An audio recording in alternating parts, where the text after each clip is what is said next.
Get rid of those knights because they're the defenders of that color. They're the only guys that could oppose you. Here, the computer says 0, 0, 0. Down a full exchange, but it loves black's opportunities here because white is unable to guard on those dark squares. If he had found that one move to follow up his exchange sack, notice how counterintuitive the exchange sack was. Well, these days it's kind of natural, but then to play bishop takes knight, that's where Ray didn't understand that he had to get rid of a dark square defender because he had that bishop he really loved so much, and that's what got him into deep trouble, Yaz. That's where your intuition is correct. That's right. I love how, keeping the rooks at bay. That's the key, right?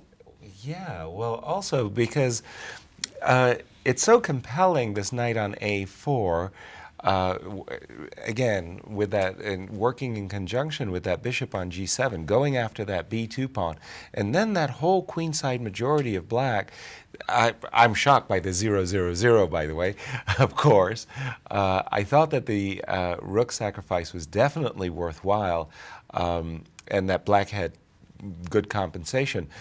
Maurice, if you could just explain, after bishop takes e4, I was expecting the rook e8 to pick up a tempo against the bishop, and only after the bishop was driven away to then go knight a4. Does the computer make a distinction between which move is more accurate? If you could just show that for a second. The computer thinks that this is better for black now. It's been thinking for a while, and it's saying here, if black had taken on e4 immediately and played knight a4, that white is slightly worse, particularly after this defense of the pawn, the move a5, guarding this knight, and then we have this plan of playing b5 and c4, and it will be raining pawns. The computer really, really likes black here. In fact, it's already giving black a 0.3 edge in this position. So from an understanding point of view, Ray missed this concept. But going back to your move, Yaz, after bishop takes on e4, you wanted to play rook to e8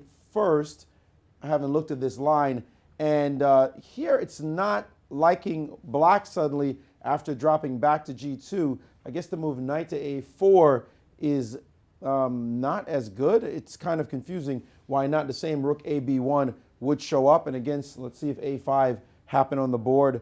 Now suddenly, oh, look at this. Your tempo has cost you. Now bishop f1, and there's a nasty threat to play the move bishop to b5. So your rook on e8 has actually driven the bishop back to a good square. So deep computer moves, man. This is why we don't play against these things now. Man versus machine matches are done. Houdini and It's Like have really shown that humans are slightly imperfect. But still, nevertheless, we have understanding, and Ray could have played with a deeper understanding of that position, that he should have definitely captured the knight on e4 so that that knight couldn't do any further damage. As it turns out, that's what cost him the game. Very good. Thank you, Maurice, for clarifying that. It looked like you played the developing move rook a8, e8, pick up a tempo, but in this particular case, it's driving the bishop to a better diagonal on f1. Now, the game, as we see on a webcam, is still ongoing. Ray perhaps had spent a minute or two deciding whether or not resignation was appropriate or not. Instead, he gave a spike check. He just played the move rook f1 check, king h2, knight takes g4 check. Why not get a few checks in? We're expecting king g3 now by Lenderman, and I think that is the point where Ray can say, okay, I gave it my best. Nothing to be done anymore. King g3, escaping any types of perpetual setups and winning the game, simply winning the game. That's right, and I expect we'll see a handshake on that game pretty soon. Although we've been saying that for a few moves now. So. Right. And Molnar Graev didn't turn out the way that we expected it to. Okay. So we thought that maybe Graev would get this d5 push in at some point. And they've played several moves since we last looked at it. Wow. I'm still having a little problem on my board, so I can't bring it up. I'm going to ask Maurice if he can fill in the breach a bit for me. I'd love to give, I'll do some color, some commentary with Maurice. We're just seeing the current position through our webcam position. Mac did not Matt kept his king in the center and did not bring it to the queen side. Instead, he's developed his rook. Maurice, if you could just take us through this current situation. Indeed, the position did proceed as follows. After the move bishop to g5, rook d to d7, rook to b1 was played here. And after rook to f8, rook h d1, rook to a8, and now king the other way as to f2, rook to f7, and the king going back to e2, maybe sort of a tacit offer of a draw. Now the move knight c5, bishop back to e3, knight to e6, and we have this current position, rook b to c1, which is very, very close to just drawn. Black is unable to really get these pawns moving. This is the only thing that can really help him, or maybe a g5 break. You know, even though this position is close, I can see Gareev sitting around on this one for the next hour. I mean, sad to say, my fellow co-commentators, as much as we'd like to go out to dinner soon, I could see him just sit here for a while and say, let me see what I could try, almost in Magnus Carlsen fashion. Let me just sit on this for a while and see if this guy tries something dumb or makes a mistake. And it feels like that's where we are, in that kind of Magnus territory where you say, I'll make another 20 moves.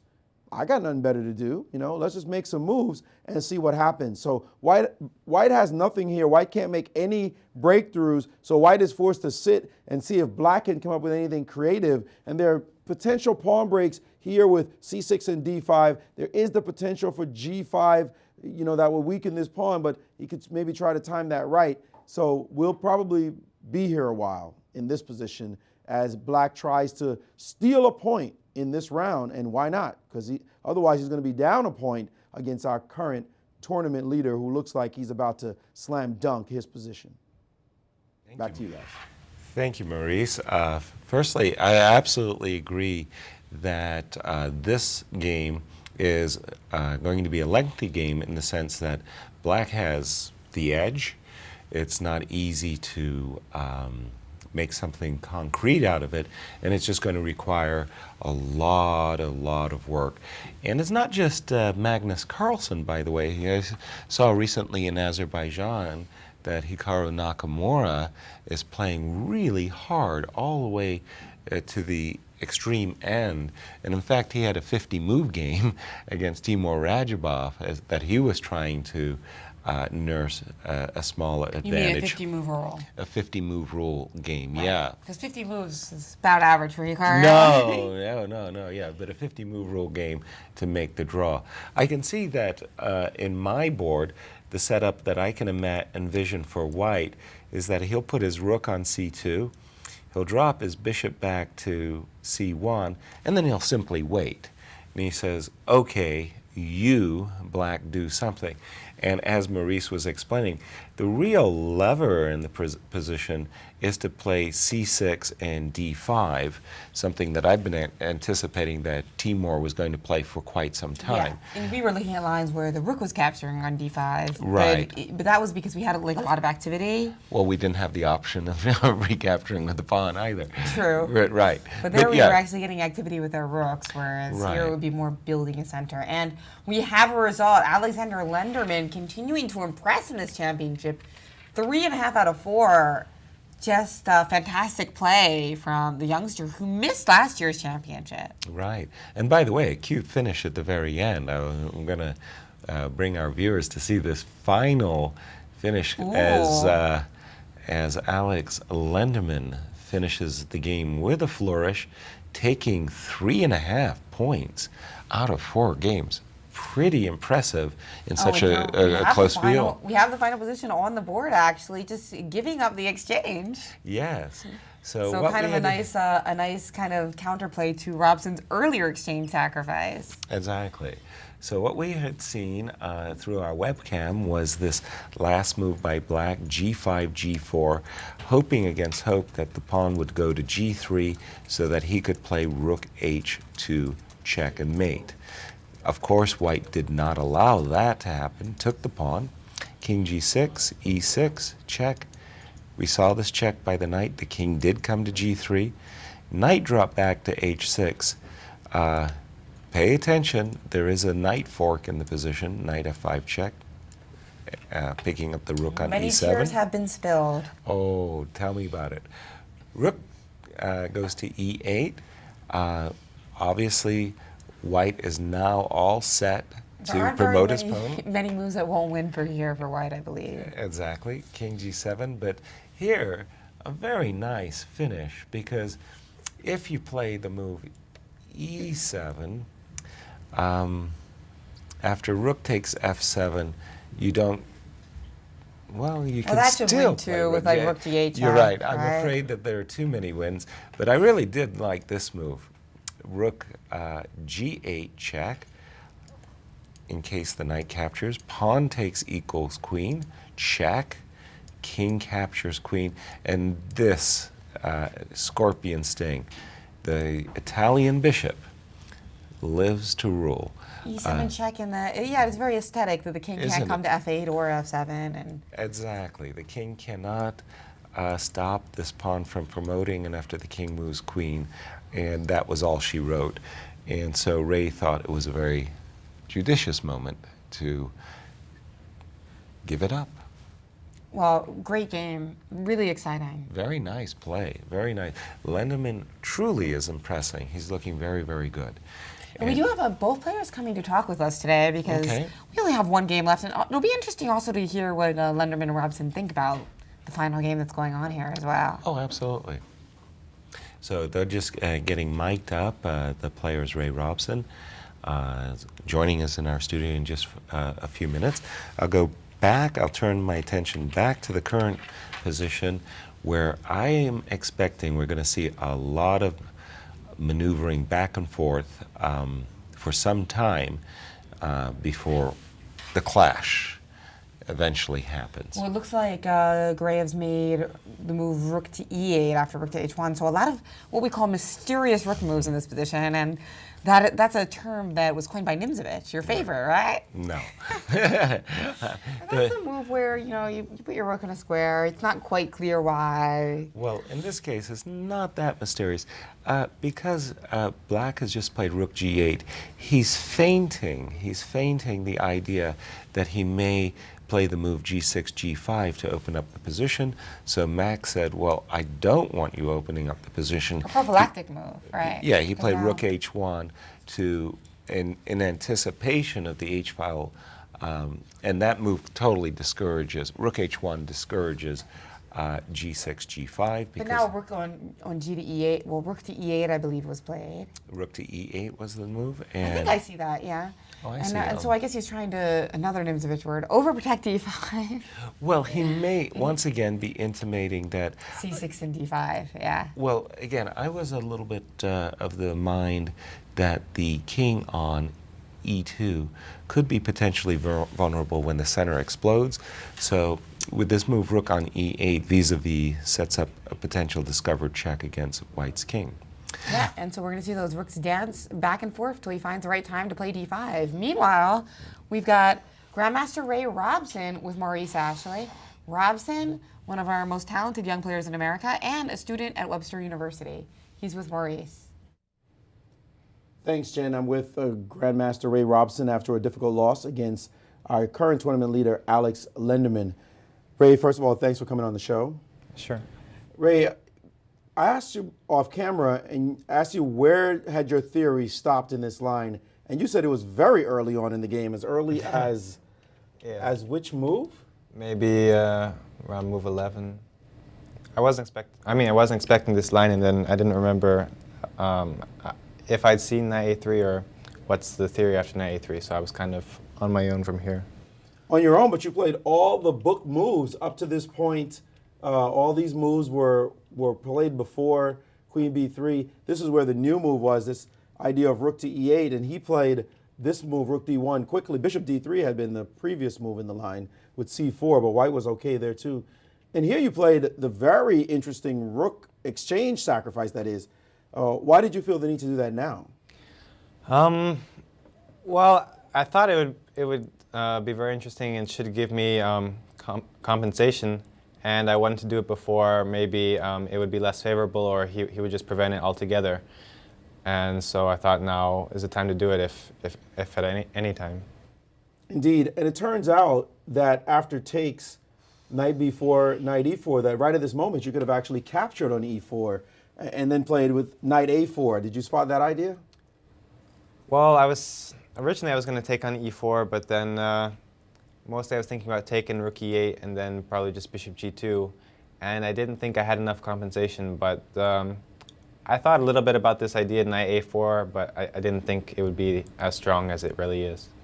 All right, putting the knight on the side. Actually, our colleague Yasser Sirwan also said rook to e8, but bishop to g2 is quite strong in that position, especially with the bishop able to come back into the game. So difficult position for you from here on out. It looks like, did you have any chances after this? I am not sure. I think if I had any, there were few and slim. So I think Alex navigated the complications pretty well and held the advantage throughout, as far as I can tell. Well, you're at 50%. It's not the worst score in the world to be on at the point like this. How do you come back and play the rest of your games? Well, I guess I just have to readjust, and tomorrow's another day, another game, and I have to give all my energy into that game and just focus on the rest of the tournament, and I just have to forget about this game now. Indeed. Well, thanks for joining us in our studio. Best of luck in the rest of the games. Thank you. Grandmaster Ray Robson on 50% after a tough loss. We'll see him fighting again tomorrow here at the championships. Back to you, Jen. Well, too bad. A deep regret that Ray didn't follow up on this very enterprising exchange sacrifice with that line knight a4 and b5, because if he had done that, we would have had, I would be very, very curious as to how Lenderman would have defended his b2 pawn, whether he would have gone for a rook d2 or rook b1. Big difference between that, and maybe as we get Alex mic'd up, Maurice will be good enough to put him to the test and ask him what would have happened if, woulda, coulda, shoulda. Just going back and reflecting on the game, that the remaining game of the round, I'm seeing one kind of a very strange idea in the position from Black's point of view. How's this, Jennifer? I'm just going to make a move, okay? I'm not sure exactly why I'll make this move, but I was just giving this knight check a brief glance because it's not that simple for white. Right, so now you're... If you take with the knight, I got this really sweet, nifty tempo against your bishop, forcing it to retreat, and I've got this pawn on e4 suddenly as a crucial target. Right, and you can't really defend it with king d3 because take, and rook d7 check. Precisely. And it falls anyway. And if you take with the bishop, then after pawn takes again, white's facing this break d6, d5, and in certain cases, by the way, not to forget that the pawn on f4 gives me access to the e3 square. So Mac may be facing concrete threats in the very near future. But in the meanwhile, our tournament leader, 3.5 out of 4 in a very tightly packed field, is ready for the Inquisition. The Inquisition, I don't think it's that bad. In fact, the field is not so tightly packed anymore because we have a horse that's broken away. Grandmaster Alex Lenderman, who's now leading the tournament 3.5. First of all, congratulations on your game. Thank you. Alex, you play this move knight a3, and some of it looked unusual. We looked it up in the database. It turned out that this position had been played before. Where did your preparation end in this game? After rook f e8. So his new move, which was rook f to e8, because bishop d3 had been played, and so you were just fully in your preparation still. Yeah, bishop d3 I expected after that, which it should be equal, but he has to find a lot of very accurate moves, and it looks like not too much risk, although I didn't remember a lot of it, but I knew some ideas. But here it looks like I actually made a mistake. I should have played rook a d1 as the computer shows. Right. Because then the rook is much better placed on f1 in case of the exchange sacrifice, and to be honest, I actually underestimated it. So the problem of the wrong rook, in fact, what we often have, which rook to put It's actually on quite the file. embarrassing because at first I rejected rook a d1 because I was afraid of bishop d3, but that just doesn't work because rook takes c4, knight takes c4. It's a hallucination error, and then rook fd1. I remember bishop d3 wasn't as effective, and then I remembered I can just take, but it was. Indeed.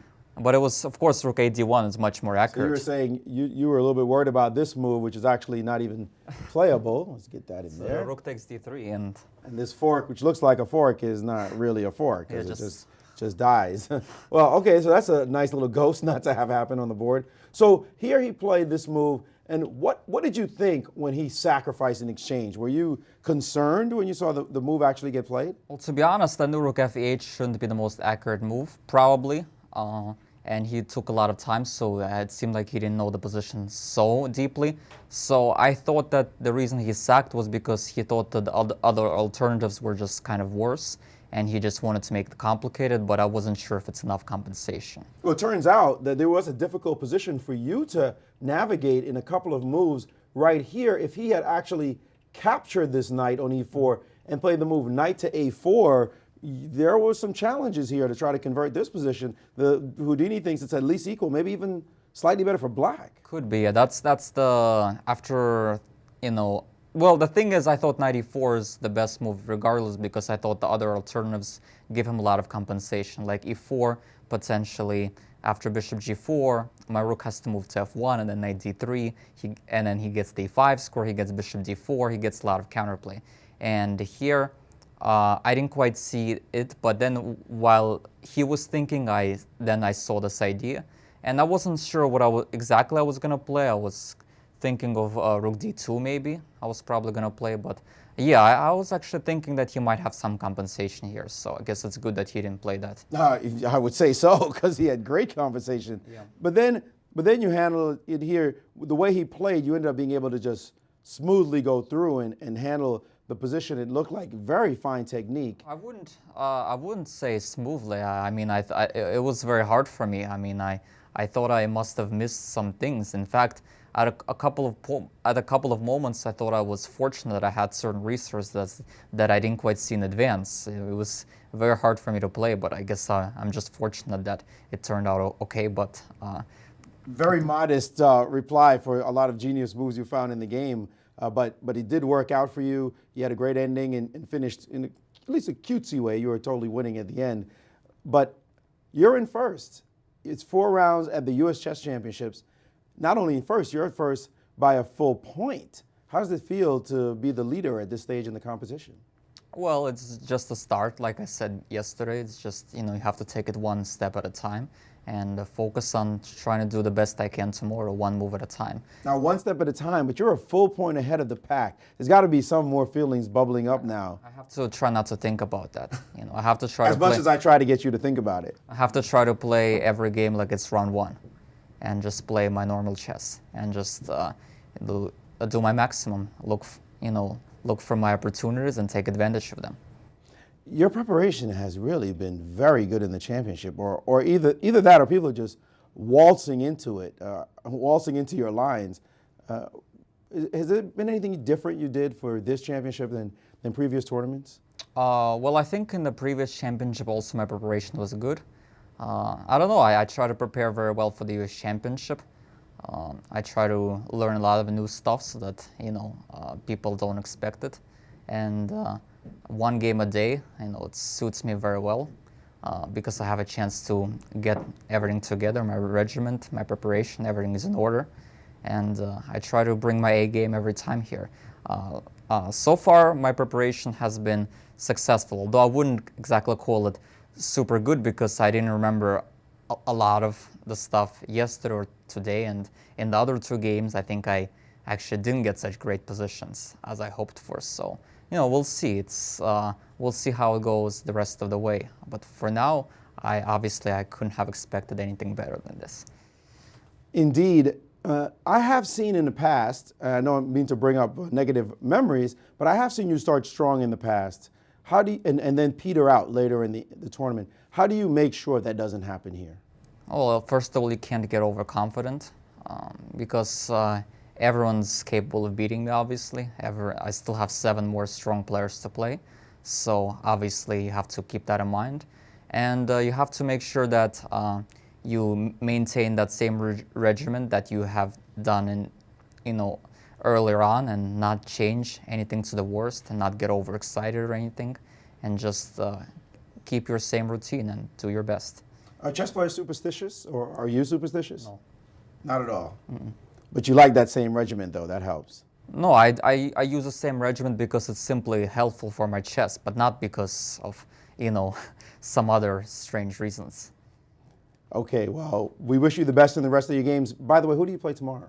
I'm playing Sergei Ehrenberg tomorrow. Ehrenberg, and he lost to Gata today. Yeah. Well, we wish you good luck in your games and good luck in the rest of the championship. Thank you very much. Our leader, standing by himself a full point ahead of a hungry pack of wolves, is Alexander Lenderman, Grandmaster, and he'll be trying to win tomorrow as well. Back to you, Jen and Yaz. Thank you. And yeah, tomorrow we're going to have some interesting games because both in the women's and the championship, we see the leaders facing off against people who are licking their wounds.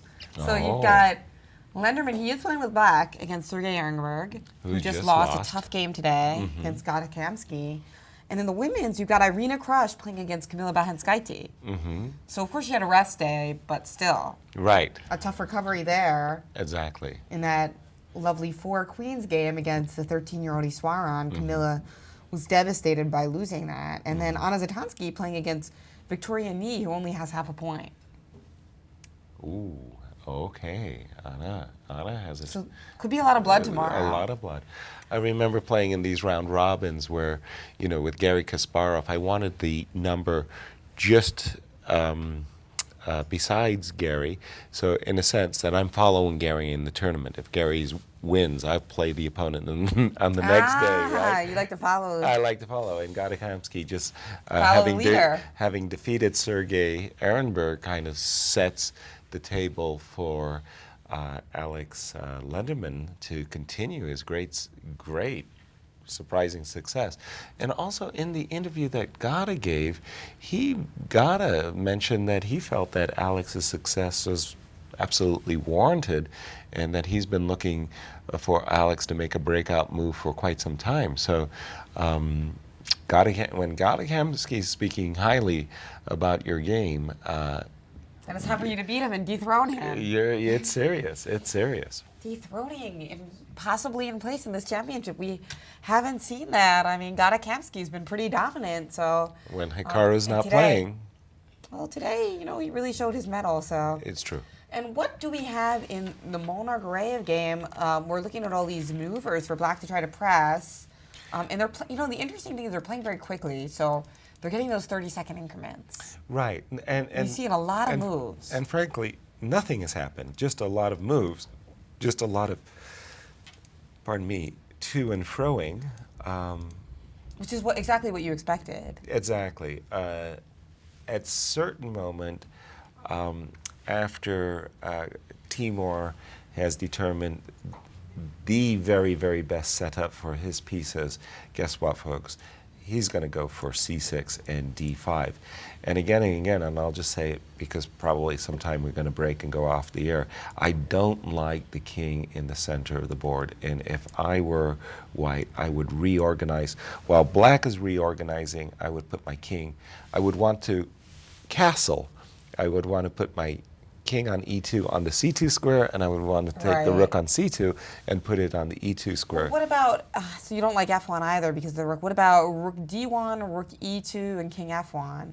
Right, okay, so, and I think we can bring Maurice into this conversation as well about the game.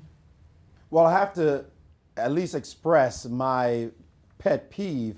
Actually, I have a few of them about chess, but I really have a pet peeve regarding increments. I think that increments were probably the worst invention in many years in chess tournaments.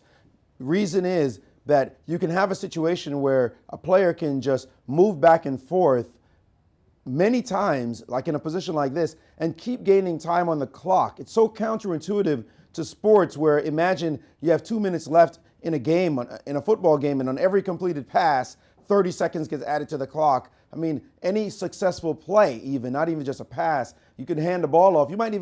Pass might not even be completed. it might still add 30 seconds to the clock. That's what happens in chess now, and I think it's not the way you want competition to go. It's almost un-American, dare I say. We're so used to time running down and people running out of time that to see them gaining time is a bit much. And that's kind of what's happening here. We see it happen often in competition, people gaming the system a little bit. I know the intention of increments was to make sure that people didn't get into time pressure and then blunder like crazy. But frankly, what's wrong with that? I mean, you know, it's part of chess. We grew up with it, Yaz, back in the days when they didn't have digital clocks that could add time to your game. So I think you're seeing some of that here. The players, particularly Gareev, probably playing just a little bit quickly, just rushing his moves back and forth so he gains time on the clock. And that, I think, something needs to be done. Dare I say, probably within the next 5 years, people might turn that around and say, we shouldn't do this anymore. It's not good for our audience. It's not good for chess. Guys? I see a lot of your points, and I'm also like really big into promoting chess and making it more popular. But I also see some good things about the increment. One thing is you see less of these, like especially in like really in prestigious tournaments or even in tournaments where you don't have a lot of arbiter manpower. Mm-hmm. It's hard because without increment, there's just like such jokes of finishes, and it results in these really ugly disputes that you see very few of these days. Right, people knocking over pieces. Knocking over pieces. I mean, of course it makes it exciting, but sometimes it makes it exciting, but if you don't have enough eyes on the board, it can also just be ugly. Well, really, you got to define the argument by two different audience. It's no surprise that the idea of increments comes from Bobby Fischer, the great chess purist who is trying to make the game as clean and as precise as possible and takes away the time trouble. So from a player who does get into time trouble, a Ray Robson, for example, probably thinks that the increment is the greatest thing since sliced bread. Ivanov loves it. Alexander Ivanov. It gave him a second career. But what Maurice is saying is, look, if we want to make chess popular, we want to make chess a dramatic sport for an audience, we got to get rid of the increment for all of these list of reasons. And from that perspective, he's absolutely right. But Bobby wasn't interested in what the audience had to think, and Bobby didn't care about what. Well, he also won the double round robin tournaments. Double round robin would be most likely to determine a pure winner. First to win 10 games and all kinds of other rules. A smaller increment. You can make it like a 1 second increment or a 2 second increment. I think because delay, actually, I find there's also a counter argument. I've heard people argue, including my brother, who's one of the best chess promoters in America, with the U.S. Chess League, the U.S. Chess School. He likes to make things as exciting as possible. He thinks that actually the delay can be more confusing to a lay audience because it's just kind of weird. Whereas the increment you can kind of explain in one sentence. The delay, you have to kind of say, well, you have this maximum. If you use it, you don't lose it. But if you don't use it, like it takes a little longer than a sentence to describe a delay. True that, and I know Maurice wants to jump right in on this delay issue. So Maurice, take it. 1 second increment. What would be wrong with that? Look, a 30-second delay is better than a 30-second increment, and it's easy to explain. All you're saying is when the opponent makes a move, you will get 30 seconds to make your next move before your time starts. That's it, or whatever the delay is. You get a certain amount of time that your clock will not move before your time starts, and that's it. Simple. So an audience can actually look and see the delay ticking down. If it's 30 seconds, which I think is way too much, it should be more like a 5-second delay at most. But if it's 30 seconds ticking down, you'll see it's 30, 29. Somebody understands that. And then once that time that you've been given, that grace period, if you will, which is what we call it a delay, maybe we call it a grace period. That's maybe the simplest way to explain it. You get a grace period of 30 seconds before you have to move. Done. And I think everybody understands that. I was at a dinner table with a couple of non-chess players and Rex Sinkfield, and all of us were sitting around. I think you were there too, Jen. And we explained it to the lay players, and literally, it wasn't my term. One of them said, increment, that's un-American. Like, just that plain. And they understood the delay with no effort because they understood the idea of a grace period. So I think that the delay makes more sense. It also shortens the game because when you get an increment, you're given 30 seconds each time. You're gifted a whole 30. But in a delay, anytime you move, if you moved within 5 seconds, you're not gifted the extra 25 seconds. You just moved within your grace period, and that was it. So I think that the delay makes a lot more sense. It's easier. It should be a short delay, to me, 5 or 10 seconds, like I said. But increments, that's just even if you could explain it easily, you're being given 30 seconds. It's like, then where's the drama? I mean, it's you're down to 10 seconds. Oh, he moved. Oh, he has 40 seconds. What happened? Oh, now he has 1 minute and 20 seconds. He's getting more time. I was like, I think is patently ridiculous. Now, from the pure chess standpoint, like you said about Bobby Fischer, sure, who doesn't want to have a free 30 seconds? Put him in my pocket. I'll store him up for a rainy day. But from an audience engagement standpoint, I think increments have to go. Well, again, I'll just pick up from what Maurice is saying. First of all, we've been having these discussions since the very start of the U.S. Championships here in St. Louis. We're trying to be the home of the capital of not just chess, but innovative chess, and bringing different ideas, such as this broadcast, I might add, and how to engage the audience. And that particular dinner that Maurice was talking about was actually at the opening ceremony.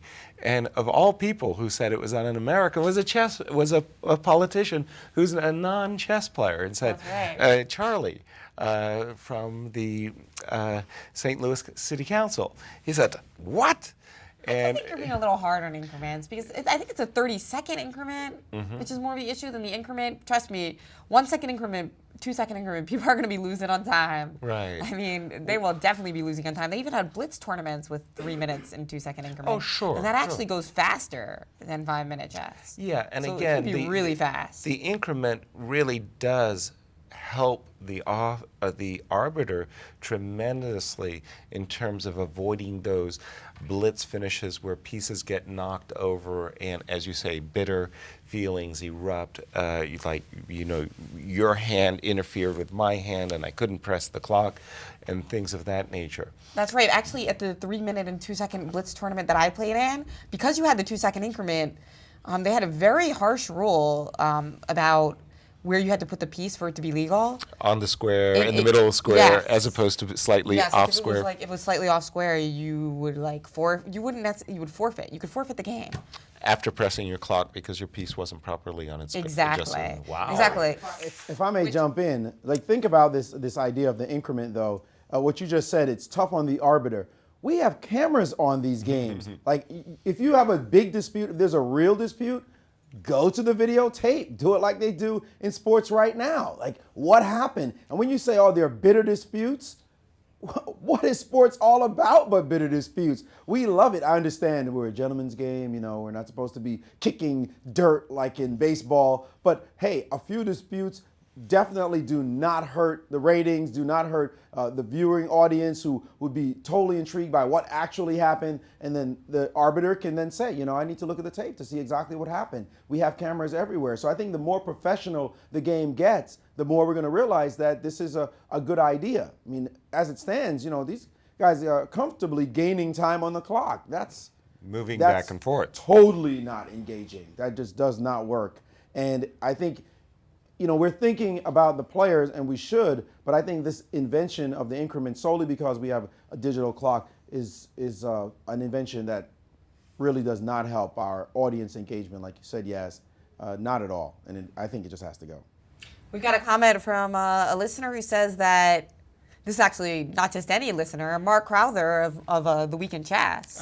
Mark. A great resource on Twitter. He always knows what's going on in chess this week. He's great. Not just this week, this minute. This minute. He says the increment is created by taking time off the normal time control. You're not just being given it, it's been returned. So he says it's not just a gift, it's a return. And we've got another participant, Alex Barnett, who says, the best thing is to increase time delay from 5 seconds to 10 seconds. I agree with Maurice. The increment is gross. Maurice is fist pumping in the background. And yet another comment, Peter Warren says, great discussion about increment and timings in general. By the way, don't listen to politicians. So, seems like we're kind of divided here. The audience has a lot of opinions on this as well. Keep it coming. #US Chess Champs. We are going to take a quick break. And we'll be back to see the conclusion of Mona Garayev and hear more from you guys at home.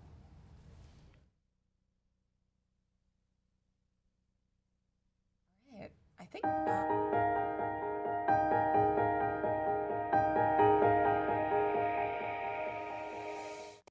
Be surprised. Be intrigued. Be delighted. The World Chess Hall of Fame in St. Louis is nothing you'd expect and everything you love. 3 galleries highlight the history, culture, and creativity behind the game. Explore chess in ways you never imagined. It's a one-of-a-kind cultural institution where rare artifacts and world-class art play together. The World Chess Hall of Fame. Mind, art, experience. Welcome to the world of the surreal. You take the blue pawn and return to the comfortable world of chess tournaments as you know them. You take the red pawn and I'll show you a chess event beyond your wildest imagination.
Hello and welcome back to the 2014 U.S. Championship. We've got one game remaining in round 4, and it is heating up. We've been mentioning Gray needs to get in D5, and He's successfully done that. He's played C6 and right. D5. And he's skillfully done it at a time when Mac Molnar has very little time on his clock.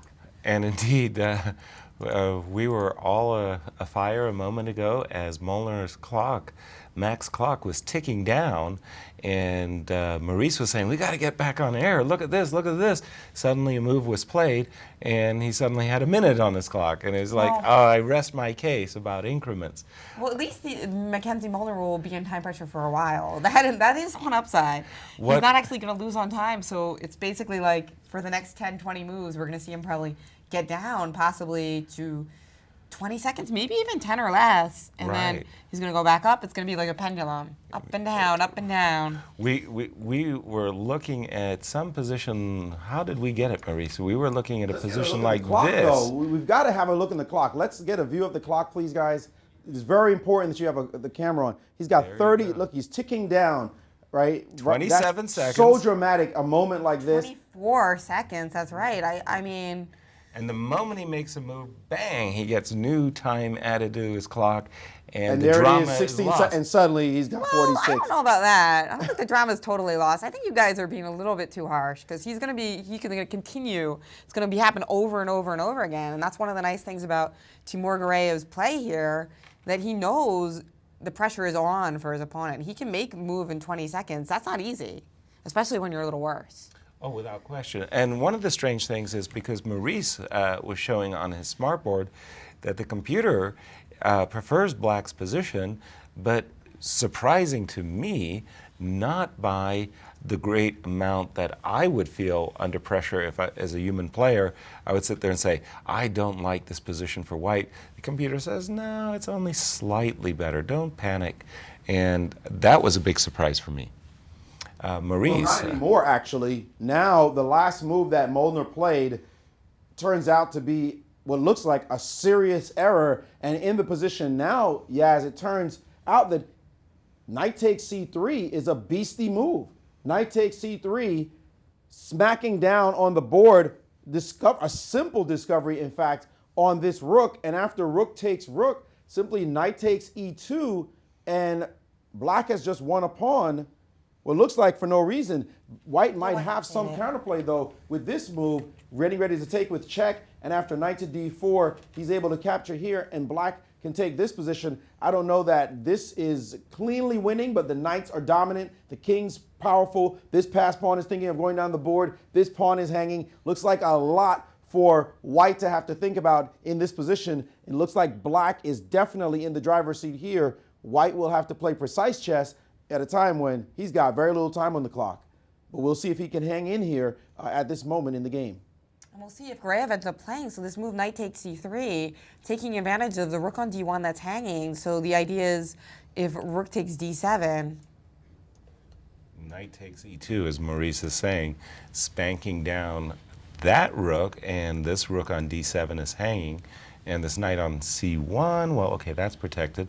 So the rook maybe has to go over here to the g7 square. I'm looking, there's an e3 check that could be an embarrassment for a moment, but that seems okay. Don't quite see it yet. I'm looking at knight takes c1. We've got the Zwischenzug. Rook takes g6 check. King is nice on d5, but after bishop takes c1, is this passed pawn really going anywhere? I'm not sure. Well, yeah, e3 check, just king e2 looks precisely like blockading the that's passer. not really what you wanted at all. No, that wasn't what we wanted. So let's go back let's a go second. back a little for sure. See if we can't find an improved version of this for Black. Knight d4, keeping the knight on the board, but I'm not convinced by that one either. Rook takes g6 check, and White is keeping material equality, and furthermore, after takes on e4 check, he got rid of that scary passed pawn. Rook takes e4. There's still pawn on b2 is hanging, though. still Timur Gariev doing his best to make White's life as difficult as possible. And he might not play knight takes c3. He's thinking here. I mean, I think, you know, the fact that he's been playing a lot of his moves quickly, the fact that he's going into a think now, I think he's considering it, but not 100% that he'll play it, because if he thinks that White's able to consolidate, he might prefer to play moves that aren't as forcing, because those are known to be more pressurizing against a player in time pressure. True. I'm just wondering if can we throw in the move e3 check first? All the similar ideas that Maurice is talking about, and just asking White where he wants to put his king. Well, For if example, I put my king on e1, then I protect d1, right? And then after knight c3, I can just play pawn takes c3. because you've got your rook on d1 protected. That's a very important point that you've mentioned there. I've got a move still. Oh boy, I'm looking at some crazy line that goes rook d2, but you know, I don't think that works. Sorry, just fantasy there for a moment. I could go after this a pawn. I mean, this knight on c1 really makes a bad impression on my eyes. I'm thinking that I could try to play the position with a piece sacrifice. Probably not. So let's see, e3, king e1. I don't have a good continuation here. b5, b4, trying to open things up. It's a critical moment, and I don't blame Timur at all for his desire to really get the zen of the position and try to find, if it's there, a win. I think Timur would approve of your use of the word zen. Yes. He's always into the latest fitness craze. Zen. He does yoga. He does yoga. Skydiving. Skydiving and fitness. I don't know exactly how Zen and skydiving go. He's go always, together. yeah, he just seems like, when you see him, he seems like he was on a raw food diet for a while. Right. He's kind of always trying the next kind of holistic trend. He's on the edge. He really, really likes to stress himself and really get that adrenaline pumping. Right, by playing, what he's trying to play 60 games blindfolded simultaneously. He wants to set a record. That's beyond the imagination. His head Maurice, must hurt at the end. you go ahead and jump in here if you could. Well, it's interesting to watch how Garayev right now, how calm he is sitting at the board looking for a move. I know a lot of players in this exact same situation with the clock ticking down, particularly Molnar's really bad time situation. They would absolutely not want to sit. They'd want to move quickly. You know how you try to press somebody who's in time pressure? We've all done it. The other guy's low on time. Even with a 30-second increment, you're thinking, man, I just need to make a quick move here, and you get caught up in the other person's time pressure. But take a look at Garayev right now. I mean, he is absolutely calm. He's just sitting there looking for a move. He just wants a move. He's not going to rush. He wants to make the best move possible, because there's nothing that eats up time more than a really good move, than an exclamation mark of a move. I drop a good move on you. Yeah, you could have been sitting there thinking as much as you want. You're probably crying that I played that particular move, and you're still thinking, please don't play that. I haven't found the move yet. And so that's a good habit to get into. You see what an experienced veteran does in this kind of situation. Guys? Agreed, and it's interesting that earlier, Yasser, you were talking about how important it is to sense the critical moment. Well, Yes. Graham knows that he's got tactical possibilities, and therefore it's a good moment to think, because, And big strategic ones as well. Exactly. Yeah. I'm looking at a completely different line. E3 checks. There's something about that pawn on e3 that I really do like. I mean, okay. Don't blame you. That's a great pawn. The problem is that I need to open up things on the queen side. And here I'm thinking about trying to take advantage of my opponent's time trouble by making a sudden shift. Ooh, are you going to sacrifice? Not necessarily. Yeah, I'm starting to think about moves like knight takes a3, followed by knight takes c3. But Maybe really, you the can first get 3 for 1. that type of deal. Oh, well, that's a wonderful deal. But I'm also thinking that if I can get him b5, b4, as well as rook a1, those types of things, that starts to become very attractive to me too. And that's the kind of move that, as you and Maurice were talking about, a time pressure move. E3 with the idea of rook A7 that Mackenzie's It's probably looking unexpected. at the forcing moves. Mackenzie's no doubt looking at all the forcing lines, so that might just be like, whoa. Whoa, I need a few exactly. seconds. Right, and again, we just take it one more look at this idea. E3 check, king E1. I think that that's a good move, by the way, once again, Jen. Your move, rook A7. And as white, you're thinking, gosh, I've got this knight on the back. I want to bring it out.